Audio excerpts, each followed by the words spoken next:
Pues muy buenas tardes, muchachos, maestra. Agradezco antes que nada al programa de Jóvenes hacia la Investigación por esta oportunidad que me brinda el poder estar con ustedes hoy aquí, compartir con ustedes pues algo de mis conocimientos que he adquirido a lo largo de mis años en la universidad. Este tema, les soy honesto, lo he adquirido más que nada por la docencia. Yo tengo más o menos 14 años de ser profesor y siempre he impartido la materia de termodinámica. Soy la única materia en la que ya he concursado, soy profesor definitivo. He dado otras materias que a lo largo del tiempo he ido dejando y solamente he conservado la de termodinámica. Y pues me gusta mucho esta materia. Yo la catalogo como una belleza de materia. Es extremadamente sencilla, fácil en sus conceptos, pero yo he visto que a los muchachos y muchachas de la universidad se dificulta demasiado porque esta materia requiere mucho análisis. La aplicación, los problemas se resuelven de forma muy sencilla porque no hay más que aplicar una o dos acciones nada más. Pero les repito, hay que hacer un análisis. Entonces voy a explicarles algunos tópicos, algunos conceptos. No va a tratar de ser de hablar todo, porque de verdad que sí es muy difícil. Lo que yo les voy a explicar ahorita, aproximadamente me tarda un semestre en explicarlo, y ahorita se los voy a tratar de servir en una hora.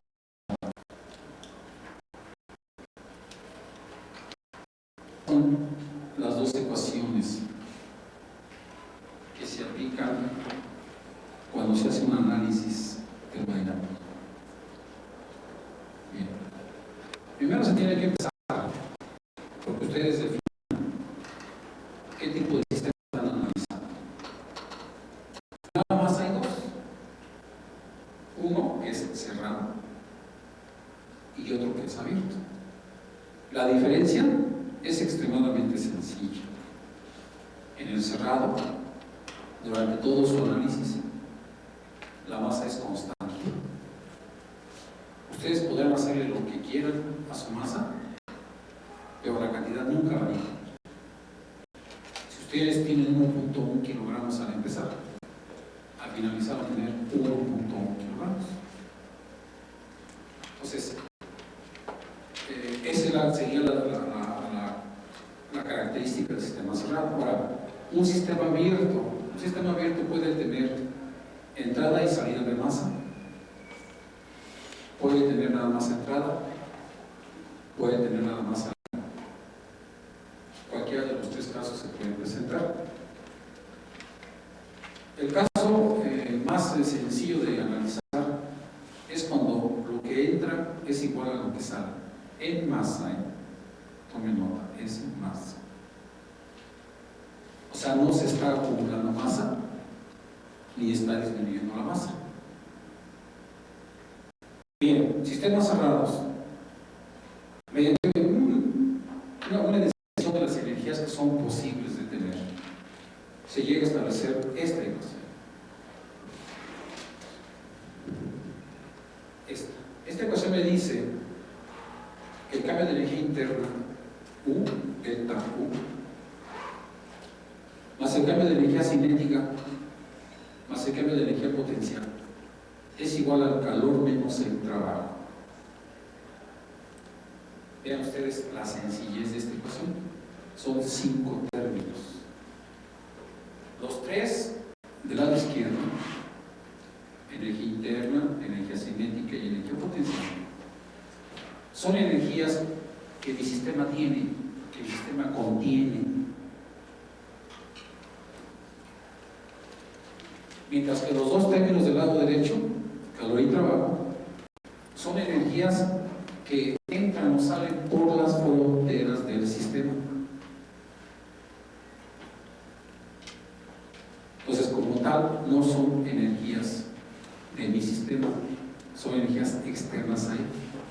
Entonces, imagínense que no hubiera trabajo y nada más entra calor. Entonces, el calor lo podemos ver desde afuera como una flama, por ejemplo, pero ya cuando entró a mi sistema, ya se puede cambiar como energía interna, como energía cinética o como energía potencial.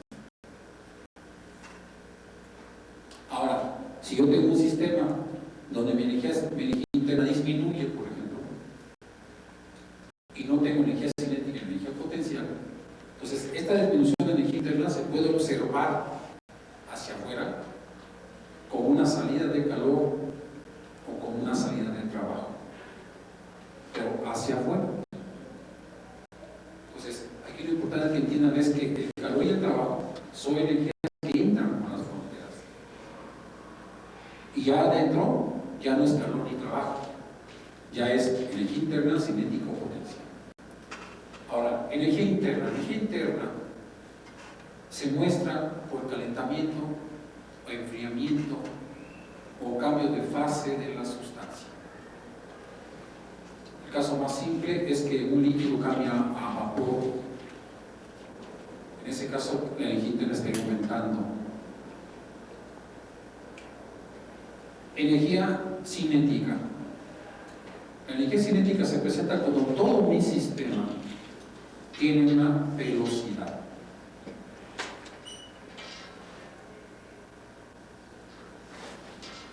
Precisamente el producto de la masa del sistema por la diferencia de las velocidades al cuadrado es lo que da la energía cinética. La energía potencial es cuando mi sistema tiene una altura, está colocado a una altura con respecto a una referencia. La referencia nosotros la ponemos o simplemente tomamos la común y corriente del suelo. Ese era mi sistema, mi referencia. Pero sistema es cerrado, entonces la masa está dentro. Hay energía cinética, todo el sistema se mueve. ¿Entienden? Todo el sistema se mueve. Energía potencial, todo mi sistema sube o baja. Energía interna, se calienta, se enfría, cambia de fase. Y por fuera, el calor. El calor, pues una combustión. El simple sol, la energía solar, es un calor. Trabajo. Los tipos de trabajo, por eso aquí yo puse WI, porque hay varios tipos de trabajo. No se trata de venir a saber porque es aquí a meter un montón de conceptos. Pero para que me entiendan, un trabajo puede ser una resistencia eléctrica. Sabemos que cuando se mete una resistencia eléctrica, por ejemplo aquí, se calienta, pues está entrando energía como un trabajo eléctrico. Un resorte, cuando nosotros comprimimos un resorte, estamos haciendo trabajo sobre el resorte. Cuando el resorte está comprimido y trabaja hacia afuera, hacia mí, el resorte está haciendo trabajo sobre mí. Entonces es una compresión, estiramiento del resorte. Un trabajo de agitación o un trabajo de flecha. Caso típico, una licuadora, por ejemplo, que está girando las aspas, es un trabajo de flecha. El que gira las aspas, el que agite. Si ustedes intuyen el trabajo de flecha, lo relacionamos con electricidad, pero no es exactamente lo mismo. Hay una diferencia. Entonces, el trabajo de flecha, en el caso de la energía de la licuadora, se lo da la energía eléctrica, la energía eléctrica del motor. Y ya vamos a ver al final como una flecha puede producir electricidad, y eso es lo que se hace en las plantas termoeléctricas. Bien. Sistema abierto. El único cambio que se observan son dos. Primero, no trabajamos con energía interna. Lo que trabajamos es con una función llamada entalpía, que se define como la energía interna más el producto presión-volumen. Energía interna más presión-volumen es igual a la entalpía. Así se define. Y el trabajo, el más común, es el trabajo de flecha, o sea, el trabajo de agitación. Es el más común. ¿Puede haber más trabajos? Sí puede haber, pero no son comunes y corrientes. Entonces, pues, como les digo, sean ustedes como la sencillez de la termodinámica. Este curso va a ser más y este curso va a ser más. Ahora, otra vez les recuerdo, flujo estable. Flujo estable quiere decir que lo que entra es igual a lo que sale. El flujo estable son problemas muy complicados, muy complicados. Un problema de flujo estable. Un cohete que va ascendiendo. El cohete que va ascendiendo va perdiendo masa. El combustible se va quemando y los gases se van escapando. Entonces hay una pérdida de masa y hay un cambio de energía. Entonces la masa está saliendo nada más. Hacer un análisis del movimiento del cohete hacia arriba es bastante complicado, pero sí se puede hacer.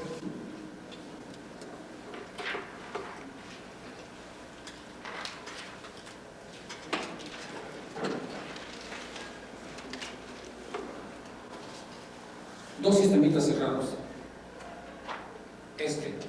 Una olla express. Sobre todo las señoritas, me imagino que saben lo que es una olla express.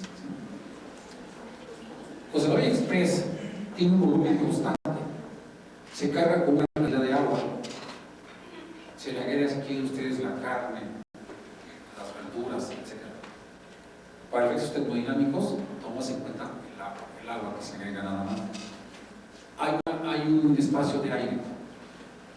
Se cierra la olla express y se calienta, se pone al fuego. Entonces, como se va calentando, la temperatura se va aumentando y el agua, parte del agua empieza a evaporar. Eso es lo que ocurre. Y la presión empieza a aumentar. Todo gracias a la energía que se está agregando como un calor. Entonces, fíjense bien, la energía como un calor se está gastando en calentar, en evaporar y en elevar la presión. Entonces, sabemos que la energía, la tapa de la olla tiene una valvulita. Esa valvulita está calibrada para que abra a determinada presión. Entonces, cuando en el interior se logra esa presión, se bota la válvula y empieza a salir ya vapor. Eso más o menos indica a las señoras, a las señoritas, a las muchachas, etc. Cuánto tiempo falta para que se cosa, por ejemplo, la carne. Entonces, hasta antes de que salga la masa, es un sistema cerrado, la masa es constante. Y hasta ahí se hace el análisis termodinámico. Bien, este sistemita es un cilindro pistón. Estas son las paredes del cilindro. ¿Sí? Este es el pistón que puede subir o bajar. Al último vamos a ver en qué podemos utilizar un cilindro pistón.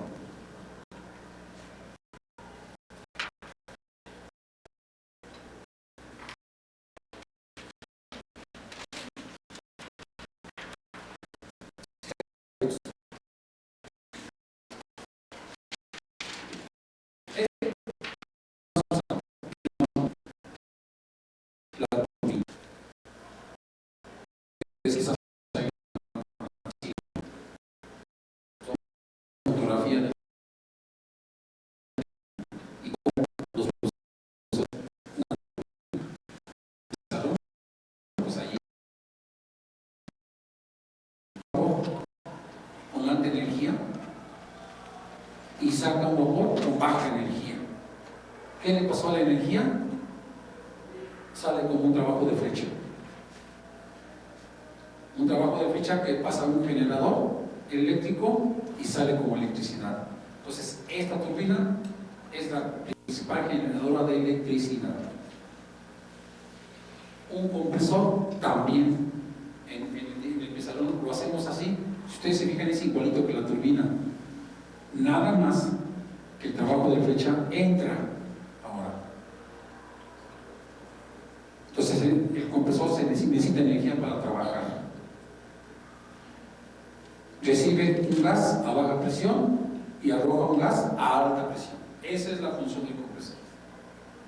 Gracias a esta energía. Una bomba toma un líquido y lo eleva, es una función. Una turbomba toma un líquido y lo saca a alta presión. Esa es la otra función, eleva la presión de los fluidos. La diferencia entre el compresor y la bomba es que el compresor casi siempre se utiliza para gases y la bomba casi siempre se utiliza para líquidos.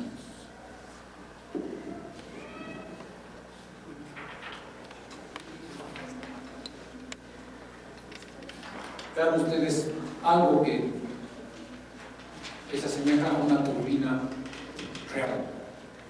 Esta es la flecha. Estos se conocen como los álabes. El vapor entra y mueve los álabes y los hace girar, y estos a su vez hacen girar a la flecha. Ahí tenemos el trabajo de flecha, rotando, o sea, girando, que después pasamos a un generador y producimos la electricidad.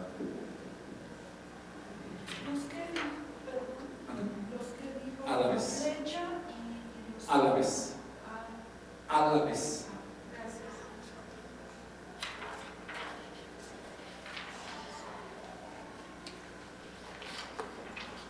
Este es un generador eléctrico. La flecha y el generador. Y aquí sale la electricidad ya para producirse.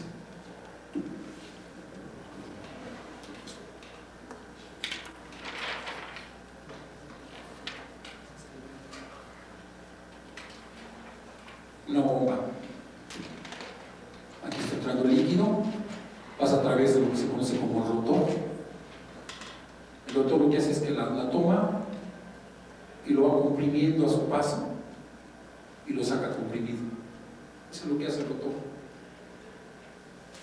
Esto conforme va girando, va comprimiendo el líquido y lo arroja a alta presión. Una válvula también es un sistema termodinámico. Entra líquido y sale líquido. Fíjense, ¿a qué se reduciría la primera ley que les mostré para sistemas abiertos para una válvula? No hay calor, no hay trabajo, no hay cambio de energía cinética, no hay cambio de energía potencia. Entonces la simple ecuación me dice que delta H es igual a 0. Quiere decir que la entalpía a la salida es igual a la entalpía a la entrada. Entonces decimos, el proceso en una válvula es un proceso isoentalpíco. ¿Es importante o no una válvula? Ustedes, si tienen la precaución o el interés, pueden revisar su refrigerador, y gran parte de la eficiencia del proceso del refrigerador proviene de una válvula de expansión, una simple válvula.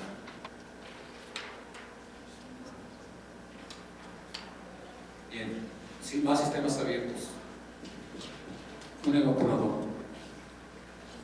evaporador introduce un líquido aquí y vapor. Entonces, a partir de este líquido que entró aquí, hemos producido vapor. ¿Gracias a qué? Gracias a que metemos un vapor por aquí y sacamos un líquido por acá. Este vapor, al pasar al líquido, cede calor. ¿Y quién lo toma? Este líquido para producir vapor. Entonces alguien dice, oye, pero si estás haciendo además el proceso inverso, ¿para qué lo haces? No lo hagas. Ah, es que es muy importante esto. Por ejemplo, este líquido, piensen ustedes en agua de mar. Tiene sales, la hacen que no se pueda beber. Y este vapor no tiene sales. O sea, se produce agua potable para beber. Para eso es el evaporador. Claro que esta agua que sale aquí sale más concentrada. Sí, sale más concentrada. Entonces, se puede hacer un balance y se puede utilizar inclusive varias veces este evaporador hasta concentrar las sales hasta determinado punto donde ya no es posible hacerlo más, porque si se evapora más precipitarían las sales y eso es indeseable. Es un ejemplo nada más. Un condensador. Este condensador funciona así: entra vapor y sale líquido. Otra vez el vapor, al pasar al líquido, cede su calor, cede su energía. ¿Quién toma esa energía? Agua. Estamos metiendo agua aquí, que está saliendo aquí, y sale un poquito más caliente. Entonces, ¿a quién diría, para qué queremos este condensador? Pues todas las termoeléctricas lo usan y lo tienen que usar a fuerzas. Y esta agua es agua que se puede tomar de la fuente, de la toma de agua doméstica, o se puede tomar del mar, inclusive, del río. Hay plantas termoeléctricas que utilizan ríos para enfriar aquí. El por qué iniciar un condensador en una planta es una cosa muy bonita de ver, pero algo bastante complicado de explicárselo sobre esto. Pero créanme, es necesario tener el condensador. Otro sistema abierto, la caldera. La caldera recibe un líquido y saca un vapor. ¿Gracias a qué? Gracias al calor que le da un combustible. Entonces entra aquí, por ejemplo, combustible y se quema. Se quema, produce flamas. ¿Sí? Se puede ver en las plantas, inclusive cómo está la hilera de quemadores funcionando a toda capacidad. Este combustible puede ser carbón, puede ser gas, puede ser petróleo, puede ser combustible. Hay lugares, inclusive, por ejemplo, en la India, en China, que utilizan estiércol, madera, todo lo que sea posible de quemarse. Lo que se quiere es que este calor pase para acá.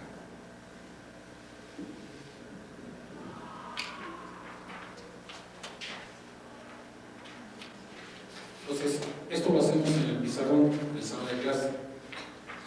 Pero, ¿qué sería en la realidad un evaporador? Aquí está, miren. Este es un evaporador horizontal. Aquí no es vertical, hay de los dos tipos. Entonces, ahí están las entradas y las salidas. ¿Para qué? Vamos a pensar en este, que es el vapor que está condensando por los tubos y está saliendo aquí como líquido. Esta solución líquida que se está concentrando aquí, está saliendo aquí, y hay una salida de vapor, no sé, puede ser por aquí. ¿Okay? Ese es el evaporador.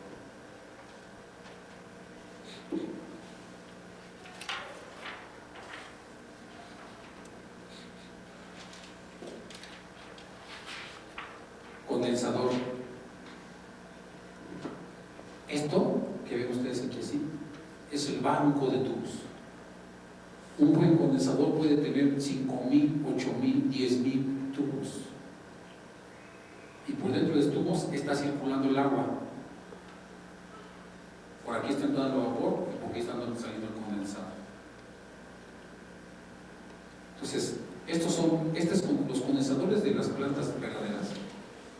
Pueden tener 3 pisos de altura. Nada más para que se den ustedes idea del tamaño que pueden llegar a ocupar.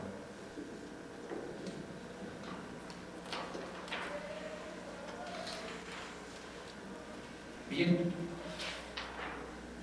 pasemos a otra cosa que también es muy sencilla y es extremadamente bonita: una tobera difusora. Los que les gusten las motos, las carreras, podrán ver esas toberas difusores por ahí. Esos transportes la usan. Y así es tal cual, ¿eh? Es un simple tubo, digamos, pero con una geometría muy especial. ¿Qué pasa en una tobera? Entra gas aquí y sale gas acá. Bueno, pues me dirán, eso no es ningún chiste. El chiste es que aquí entra una velocidad y aquí sale otra velocidad. Y la velocidad de 2 es mucho más alta que en 1. Inclusive empezamos a hablar de números de MACH, números de Mach, de Mach. ¿Sí? Y hablamos de Mach 1, de Mach 2, de Mach 3, etc. Son las veces que se incrementa la velocidad a partir de esta jarra. Entonces alguien dice, pero la energía se conserva. La primera ley no es más que una ecuación de conservación de la energía. Si ustedes se fijaron, la energía entra y se producen las 3 energías que están del lado izquierdo de la ecuación. ¿Cuáles? Energía interna, energía cinética o potencial. La energía, cualquiera de las energías del lado izquierdo disminuyen, ¿no? Disminuyen. Entonces, ¿cómo se va a mostrar hacia el exterior? Como calor, como trabajo. Pero se va a conservar. Entonces alguien puede pensar, se está acelerando mi fluido, mi gas. ¿Por qué? ¿Qué está pasando entonces? Lo que está pasando es casi siempre la presión está bajando. Pues perdemos presión. A veces la temperatura también disminuye. Pero lo que sí es irremediable es que la presión baja. Entonces ahí está el cambio de energía. O tenemos mucha velocidad, pero bajamos presión. Y un cambio por otro. Ahora, un difusor hace lo contrario de la tobera. Entra a mucha velocidad y sale a baja velocidad. ¿Qué pasa con la presión? La presión aumenta. Entonces, ¿dónde se van a utilizar estos sistemas? Donde queremos precisamente eso, que aumente la velocidad, que disminuya la presión, que disminuya la velocidad, que aumente la presión. ¿Todo para qué? Bueno, casi siempre se necesita para darle empuje. Entonces los cohetes, los escapes de los autos de carreras, los motores de los aviones utilizan sistemas de tobera para dar empuje. Y es una cosa, como ustedes, extremadamente sencilla. Un análisis de la primera ley. Se puede decir que no hay calor, o sea, no entra ni sale calor. Trabajo no hay por ningún lado. Podemos considerar que todo ocurre en este sistema, en esta altura. Entonces no hay cambio de energía potencial. ¿A qué se reduce la ecuación de la primera ley? El cambio de entalpía más el cambio de energía cinética es igual a 0. Esa es la ecuación que hay que resolver. ¿Para qué? Pues para calcular presión, para calcular temperatura. A veces se tiene presión y temperatura para calcular velocidad. Entonces, aquí aquí nos va a hacer falta, bueno, les digo, hace falta utilizar tablas termodinámicas de datos para resolver precisamente esa ecuación. Bien, entremos a algo que ya caímos en los rumbos de lo que se conoce como termodinámica aplicada. Si ustedes lo anterior si quieren es termodinámica teórica, esto es aplicación. Entonces, la aplicación más que nada se ve en un conjunto de dispositivos térmicos, conjunto que ensamblado, trabajando en forma de ensamble, lo llamamos ciclos. Entonces, el ciclo más conocido de todos es el ciclo Rankine. Todas las plantas que generan electricidad, bueno, todas, las plantas que generan electricidad térmicamente utilizan el ciclo Rankine. ¿Quiénes no entran aquí? Por ejemplo, las hidroeléctricas, esas no. ¿Qué aprovechan las hidroeléctricas? La energía potencial. Pura energía potencial. ¿Sí? O sea, una columna de agua que cae hacia abajo. Esa pérdida de altura es lo que puede dar motivo a una generación de electricidad, si pegan las hidroeléctricas. Pero todas las térmicas operan o sea, tienen ciclo Rankine. ¿Cómo se constituye un ciclo Rankine? Con una caldera, una turbina, un condensador y una bomba. Entonces, las cuatro se ensamblan y tenemos agua circulando por cada uno de los dispositivos. Entonces, para esta agua es un ciclo cerrado. Idealmente se piensa que el agua nunca sale ni entra, siempre se conserva. En realidad tiene que entrar un pedazo, un poco de agua, pero tiene que entrar. O factores de operación más que nada. Entonces, lo podemos ubicar en cualquier lado y ver qué pasa. Vamos a aplicar, normalmente yo utilizo este punto como parte. La entrada a la turbina. ¿Qué tenemos a la entrada a la turbina? Un vapor de agua a alta presión y alta temperatura. Entonces, si ustedes pudieran estar a la entrada a la turbina, oirían mucho ruido y podrían captar o sentir una alta temperatura. Está muy caliente el vapor. ¿Del orden de cuánto hablamos? 500 grados de temperatura, 60 bares, o sea 6 megapascales, 6.000 kilopascales. Esas presiones se manejan. Entonces entra en la turbina, se le aparecen los álabes, choca con los álabes y empieza a hacerlos girar. Hagan de cuenta un bucle girando. ¿Sí? Y moviendo un tubo que normalmente tiene unos 50 metros de longitud. Esa es la flecha, la está moviendo. Entonces, esa forma de obrar cansa al vapor, digamos. Entonces el vapor pierde su energía y sale bastante mansito aquí, sale ya muy descansado. Ustedes pueden inclusive, si quieren abrir la válvula de la salida, y verán cómo el vapor sale ligerito, ya no tiene casi nada de presión y su temperatura ya bajó bastante. ¿Qué temperatura estamos hablando?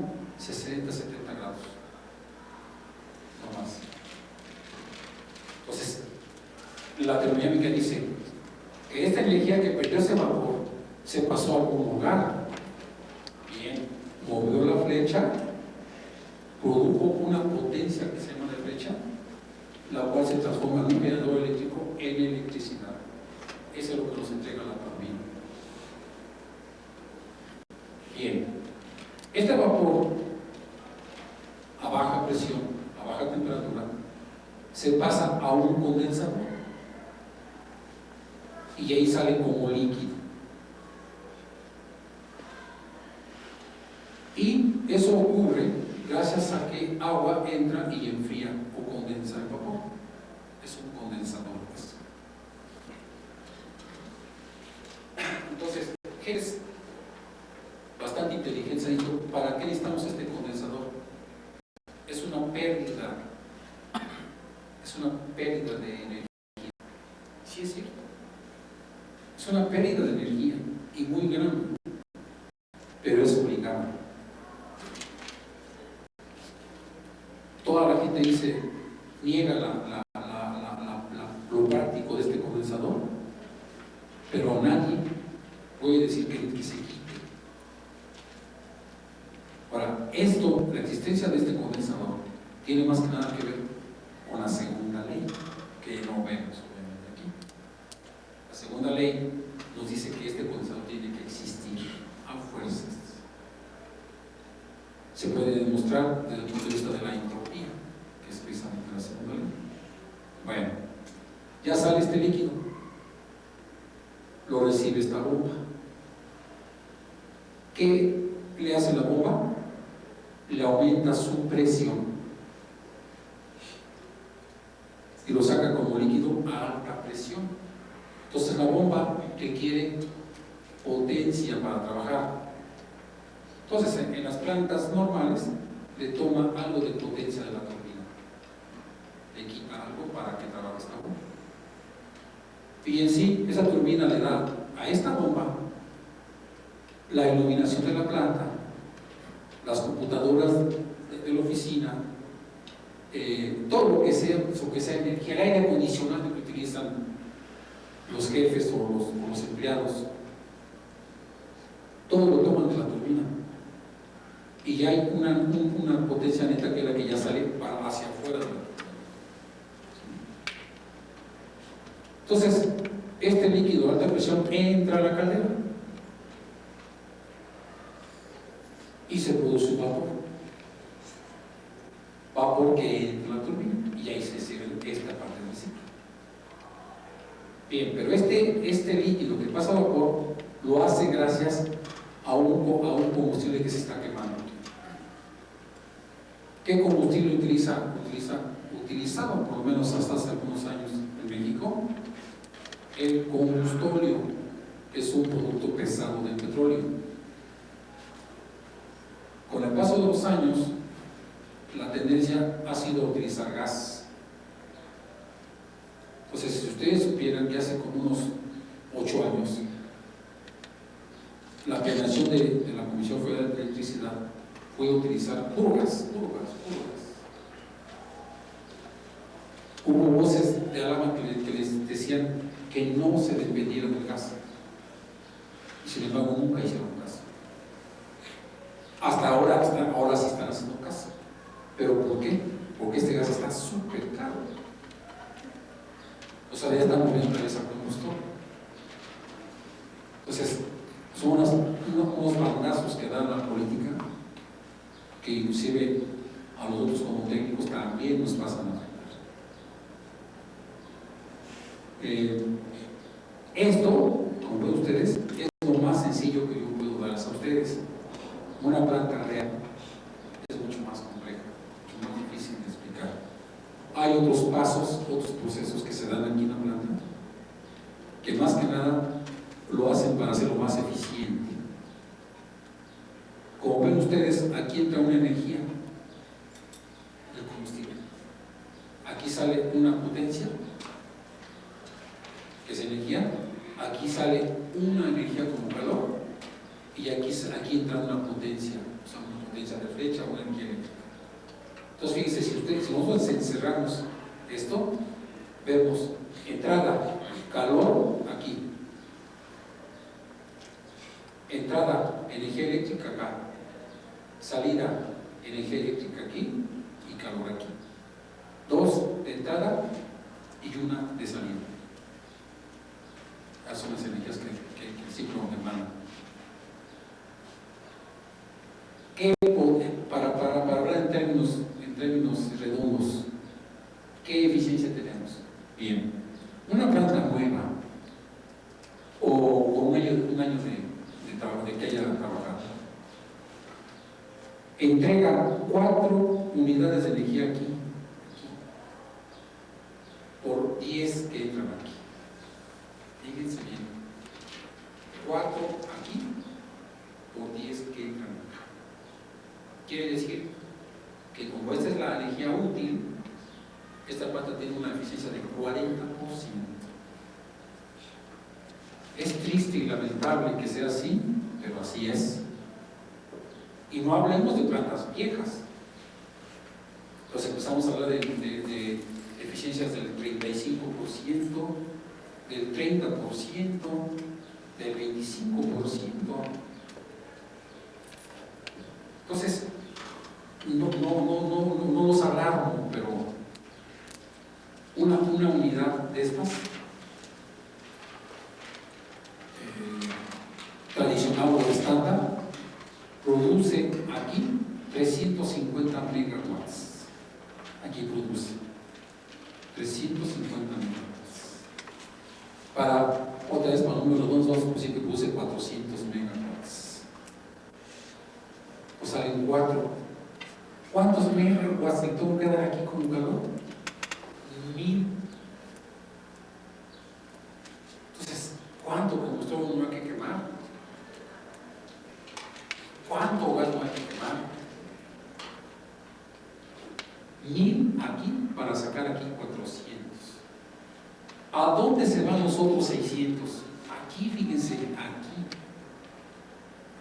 Al condensador se van los otros 600. Y el condensador, ¿a quién está dando la energía como calor? Al agua. ¿Y la energía a dónde la va a dejar? Bueno, hay dos formas principales. Una, al aire. Se arroja al aire. ¿Cómo es esto? Bueno, esta agua que sale aquí se emana a lo que se conoce como torres de enfriamiento. Se rocía esa agua y al contracorriente se inyecta aire con ventiladores. Ese aire enfría el agua y entonces se regresa aquí otra vez. Entonces ese aire pues está al ambiente. Entonces es asombroso que nosotros sigamos siempre considerando que el aire nunca cambia, porque con tanta energía que le estamos arrojando, alguien puede pensar, pues sí cambia. No, fíjense, afortunadamente no es apreciable el cambio. La otra forma, se toma agua de mar, sobre todo las termoeléctricas que están cerca del mar. Entonces se toma agua de mar en la parte profunda, que es donde está más fría. Entra el condensador, sale y se arroja en la superficie o un poquito bajo la superficie. Y ahí se empieza a enfriar. ¿Hacia dónde? Parte hacia el aire otra vez y parte se diluye en el agua de mar. Entonces, en el caso de esto último que les estoy diciendo, ¿quiénes son los que ya se ha comprobado que sufren? Los pescados. Se han visto, yo he visto fotografías muy bonitas, videos inclusive, de cómo cuando se arroja el agua hacia el mar, los pescados se van alejando, y hay una gran zona donde no hay vida marina. Y alguien puede decir, pero es que está hirviendo el agua. No es cierto. Si esta agua entra aquí a 20 grados, sale a 30, 30 no es prácticamente nada. Nos bañamos con agua alrededor de 42 grados. Esa es la temperatura ideal, digamos, para bañarse. Puede ser, alguna gente produce más caliente, otra más fría, no sé, pero en fin. 30 grados sale de la planta. ¿No es mucho? Bueno, para los pescados sí. Bien. El otro ciclo de refrigeración. El ciclo se forma por 4 dispositivos: un condensador, un evaporador, un compresor y una válvula de expansión. Otra vez, alrededor, en todo el ciclo está circulando un fluido. Aquí está pintado al revés. El funcionamiento es así. ¿Okay? O sea, contrario a las manecillas del reloj. Bien. También nos podemos ubicar en cualquier punto y ver qué pasa. Vamos aquí, esta es mi costumbre, aquí. Entra el compresor,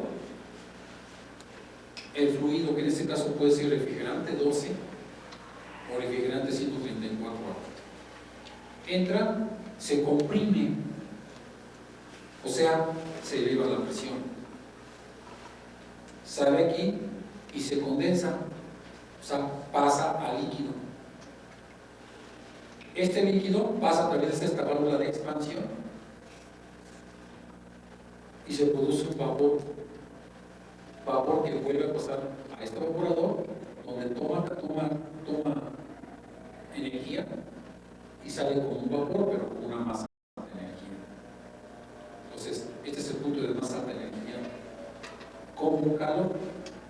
Este es el punto de más alta energía como energía mecánica que libre el compresor. Entonces, hace falta más lo siguiente: el evaporador. El evaporador está mandando calor hacia adentro. Está haciendo que este vapor pase a ser un vapor con más alta energía. Entonces, ¿qué está haciendo hacia afuera? Está enfriando. Y sí, enfría. ¿Para qué podemos utilizar ese enfriamiento? Para producir hielo, por ejemplo. ¿Para qué más? Para enfriar aire. Llegan y dirían: ¿para qué queremos eso? Bueno, vayan ustedes a Acapulco, vayan a un hotel riguroso y todos tienen su aire acondicionado. ¿Qué está pasando con eso? Aquí se está enfriando aire que después sale a las habitaciones y nos hace sentir más confortables. Eso está ocurriendo aquí.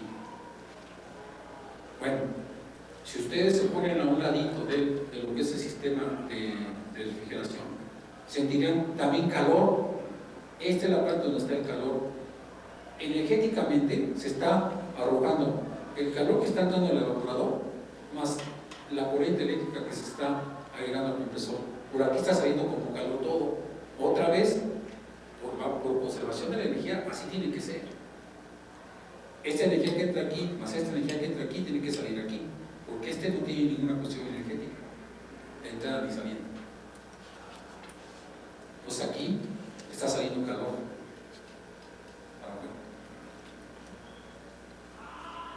Bien, ¿a dónde está este sistema? En todas las cocinas. Así opera el refrigerador doméstico. Es el ciclo del refrigerador doméstico.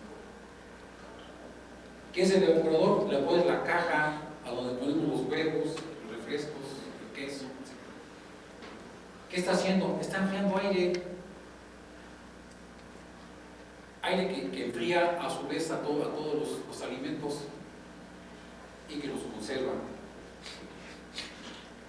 ¿Qué es el compresor? Pues ustedes nomás oyen el ruido. O sea, todos oímos el ruido cuando de repente empieza a funcionar y se oye un ruido. Está operando el compresor. ¿Dónde está el condensador? Bueno, ustedes casi no se ven, porque lo que ven ustedes es puras láminas.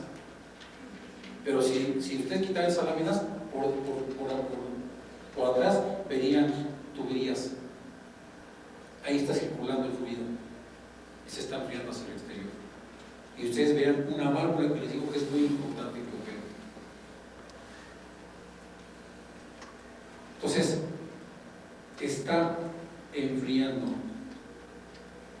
Este ciclo se utiliza también para producir el hielo.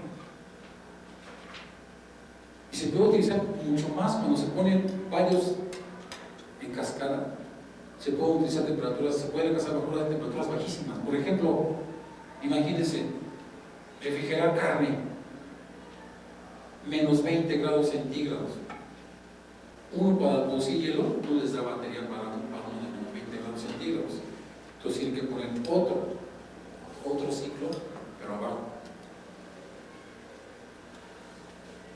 El fluido que se utiliza actualmente es el R12, refrigerante 12. Pero es un fluido que ya está eliminado, ya no se debe usar por cuestiones ecológicas. Ya se está bien estamos bien enterados de que este refrigerante, al escapar al ambiente, sube y acaba con la capa de ozono, la destruye. Entonces, ya sabemos que el adelgazamiento de la capa de ozono provoca que entre más radiación ultravioleta a la Tierra, y la radiación ultravioleta es dañina para el ser humano. Entonces, ya se descubrió que hay algunos lugares donde ya no hay capa de ozono, ya hay hoyos ahí. Entonces ahí está entrando libremente la radiación ultravioleta. Entonces los países ricos ya están utilizando el R134A, que es una sustancia benigna que no causa daños aparentemente. A lo mejor con el tiempo se descubre que sí, pero bien.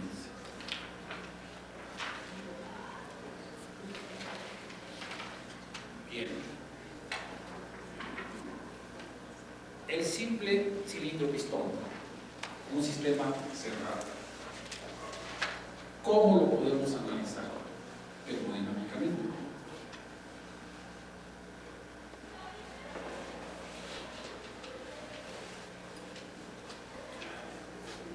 Fíjense, este es como decía, el émbolo. Este sería el émbolo. Y en la parte superior se colocan dos válvulas. Una que se llama de aspiración y otra de rechazo. Entonces, se pueden practicar cuatro pasos que ocurren. Adentro hay una mezcla. ¿Mezcla de qué? De gasolina gasificada, de diésel gasificado y de aire. Entonces el émbolo sube y comprime. Ese es el primer paso. Va comprimiendo, entonces eleva la presión. Entonces cuando ya llega a su máximo punto, que se conoce como punto muerto superior, viene un chispazo. ¿De dónde? De una bujía. Entonces se incendia esa mezcla, o sea, combustible a alta presión. O no viene chispazo, pero se incendia. ¿De qué estamos hablando entonces en este caso? De diésel. El motor diésel no necesita chispa, nada más con la pura presión se incendia. Entonces esa explosión de la mezcla hace que el émbolo violentamente sea arrojado hacia afuera, o sea, se expande entonces la mezcla. Y regresa otra vez. Toda la energía de este proceso que estoy hablando viene de la combustión. De ahí sale. Entonces se expande, el émbolo baja, se expande y vuelve a subir comprimiendo. Pero ya comprime ¿qué? Gases de combustión.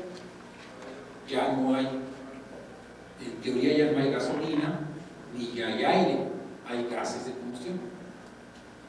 En la realidad sí hay combustible, sí hay aire y hay gases de combustión. Pero teóricamente manejamos como gases de combustión nada más. Entonces, un poco antes de llegar a su punto muerto superior, se abre la válvula de rechazo y sale la mezcla. Los gases de combustión salen hacia afuera. Se mandan por el tubo de escape y salen al ambiente. Eso es lo que vamos alojando todos cuando manejamos un carro, gases de combustión.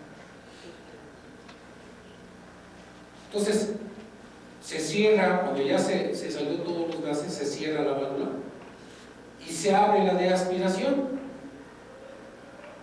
Entonces baja el émbolo y empieza a aspirar. ¿Qué? Aspira gasolina gasificada y aire. Y cuando llega a su punto muerto inferior, o sea, hasta abajo, es donde empezamos a partir. Ahí partimos, ahí iniciamos. Pues vuelve a iniciar todo otra vez como les dije. Ese es el ciclo de un cilindro pistón.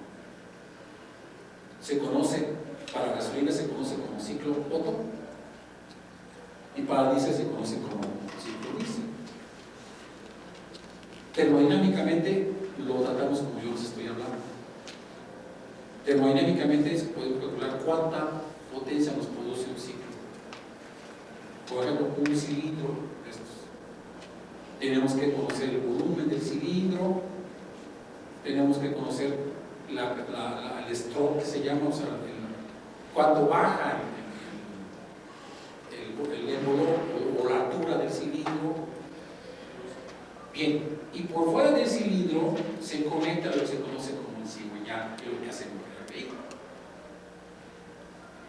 Entonces, como les dije, todo el proceso ocurre gracias a la combustión. Entonces, es evidente que si no hay combustión, no hay ciclo, no hay nada. Es por eso que cuando no hay gasolina, el coche no hace nada. Ahora, la realidad. La realidad es distinta. Como yo les dije, en un pizarrón hacemos esto. La realidad es muy distinta. Una turbina la pintamos como se las dije y podemos calcular cuánto trabajo de flecha hace. La realidad es distinta. Bien, entonces, ¿cómo caímos con la realidad? Bueno, nosotros nos vamos a la realidad cuando tomamos en cuenta eficiencias, pérdidas, fricción. Cuando tomamos en cuenta todo eso, caemos a la realidad. Entonces, alguien dice, esta turbina produce 100 megawatts. Entonces, si dice que son 100 megawatts, eso quiere decir que en realidad ustedes tienen que introducirle del orden de 110 megawatts. Porque más o menos las turbinas andan en el orden de 90% de eficiencia. Eso quiere decir que si ustedes hacen una de 100 megawatts sin tomar la eficiencia, en realidad les va a dar 90 megawatts. Esa es la realidad. Así la tomamos en cuenta. Bien, los muchachos que llegan a la Facultad de Ingeniería en el tercer semestre toman esta materia. Esta materia que obviamente abarca más de lo que aquí les he explicado.